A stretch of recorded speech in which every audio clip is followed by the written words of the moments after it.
Un simple panneau pour indiquer la dernière demeure du pire tyran de l'histoire du Cambodge.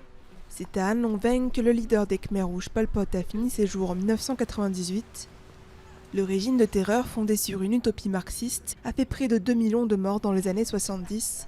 Aujourd'hui, un programme de réconciliation permet aux étudiants et anciens combattants de se rencontrer. J'ai un peu peur de lui. Mort ou vivant, il a encore un peu d'influence sur le peuple.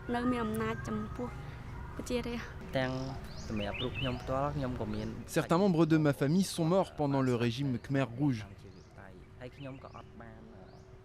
Mais je ne viens pas ici avec un esprit de revanche.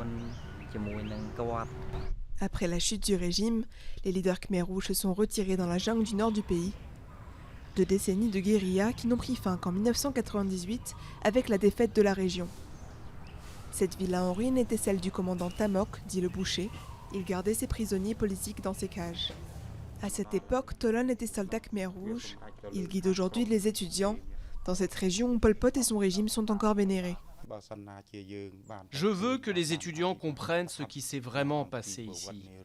Parce que si on regarde simplement, sans raconter l'histoire, ils ne verront que des photos sans signification. Seule une trentaine de touristes étrangers visitent An Long Veng chaque mois. Mais pour l'ONG qui organise les visites, c'est un endroit clé pour comprendre cette époque sombre du Cambodge. Je pense qu'An Long Veng est l'endroit idéal quand on parle de paix au Cambodge. On ne peut pas ignorer An Long Veng, parce que c'est au moment de sa réintégration en 1998 qu'on a pu parler de paix totale au Cambodge. Alors on ne peut pas l'ignorer. La plupart des touristes viennent ici pour visiter la tombe de Pol Pot. Le frère numéro 1 est mort dans des circonstances obscures, sans avoir été jugé pour ses crimes.